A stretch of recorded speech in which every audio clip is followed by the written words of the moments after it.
Untuk mengulas mengenai kenaikan kes baru, tetapi yang lebih penting juga untuk kita bincangkan ialah angka warga emas yang belum mendapatkan suntikan penggalak masih lagi tinggi. Saya bersama dengan Profesor Madya, Dr. Malina Osman, pakar kesihatan awam dari Universiti Putra Malaysia.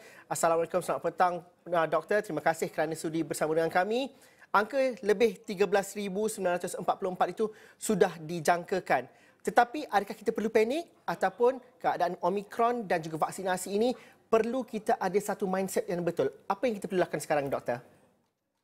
Okey, Waalaikumsalam warahmatullahi selamat petang. Melihat kepada pola semasa seperti mana yang telah kita bincangkan dan juga dimaklumkan dalam kesihatan, memang dijangkakan kes akan terus meningkat dalam tempoh terdekat dan kita dah dapati pola peningkatan itu sejak saya ingat awal Januari lalu sedikit demi sedikit peningkatan ke jumlah kes aktif. Apa yang perlu kita tangani pada masa ini ialah kita tidak perlu panik sebab situasi pada masa ini agak berbeza berbanding ketika negara dilanda oleh Delta pada tahun lepas. Apa yang telah dicatatkan sehingga kini ialah kebanyakan majoriti kes adalah merupakan kes-kes ringan dan kita mempunyai sejumlah liputan vaksinasi yang sangat baik iaitu untuk dewasa lebih daripada 95% kalau saya tak silap hampir 98%, dan ini adalah merupakan petanda yang mana apabila kes yang dimasukkan ke hospital dalam ICU turun, kes kematian turun, menunjukkan tanda-tanda bahawa jangkitan ini tidak lagi begitu berbahaya berbanding ketika dilanda oleh Delta dahulu. Apa yang penting sekarang ini adalah kita perlu melindungi individu yang masih belum divaksin, yang masih belum lengkap divaksin, terutama mereka yang masih belum menerima dos penggalak. Sebab apa yang berlaku pada masa inilah Omicron mempunyai kadar kebolehjangkitan yang agak tinggi maksudnya mereka yang tidak lengkap vaksin ataupun belum vaksin terdedah kepada jangkitan dan sekiranya berlaku ledakan kes golongan ini terdedah kepada komplikasi serius dan juga kepada risiko kematian akibat jangkitan berkenaan. Doktor, tapi faktanya juga menerusi kenyataan oleh Kementerian Kesihatan Malaysia dan juga sidang media yang dilakukan oleh Menteri Kesihatan Khairy Jamaluddin semalam memetik bahawa sehingga kini terdapat lebih kurang 32% atau 1 juta warga emas yang masih lagi belum mendapatkan dos penggalak. Dan ini adalah angka yang boleh dikatakan tinggi kerana kalau diikutkan kepada statistik kematian akibat COVID-19 juga sebanyak 57.32% yang terkorban akibat COVID-19 adalah terdiri daripada warga emas. Apa yang berlaku sebenarnya? Kerana liputan vaksinasi untuk 2 dos itu hampir cukup meluas. Tetapi untuk warga emas yang perlu kita lindungi ini, masih lagi ada angka yang belum mendapatkan dos penggalak. Adakah ada keraguan di kalangan masyarakat? Okey, fokus pada masa ini sudah pasti kepada pemvaksinan di kalangan golongan tersebut iaitu warga emas. Saya dapati ialah semasa menjalankan vaksinasi dijalankan baru-baru ini, vaksinasi dos penggalak pada bulan November, terdapat perubahan dari segi prasarana daripada pusat pemberian vaksin PPV kepada klinik-klinik swasta ataupun pusat perkhidmatan kesihatan yang lebih kecil.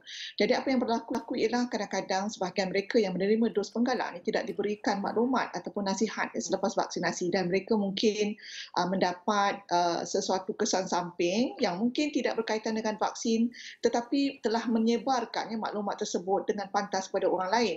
Dan dalam masa yang sama sebahagian daripada warga emas ni juga mereka adalah yang berpendapat bahawa cukuplah dengan 2 vaksin dah lengkap dah okey. Maksudnya mereka rasa tak perlu lagi untuk mendapatkan dos penggalak tersebut. Dan mungkin juga sebahagian mereka ini mendapat kesan samping semasa dos primer dahulu yang mana menyebabkan mereka serik ataupun enggan untuk melalui proses yang sama untuk dos penggalak ini.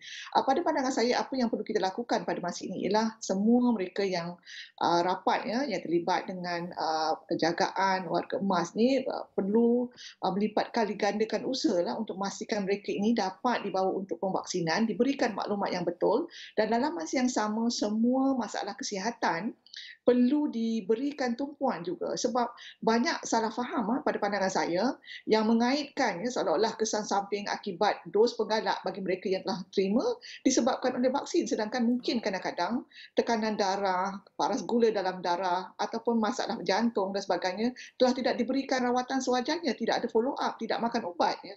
Jadi keadaan-keadaan tersebut perlu diambil perhatian bagi membolehkan maklumat tersebut dapat disampaikan dengan betul kepada warga emas. Ini perlu untuk meyakinkan mereka dan pada pandangan saya anak-anak ya yang merupakan individu yang paling rapat ya dengan mereka dan juga saudara mara, rakan jiran yang dekat juga perlu memainkan peranan bagi memberikan maklumat yang betul bagi membolehkan mereka ini segera untuk dilindungi.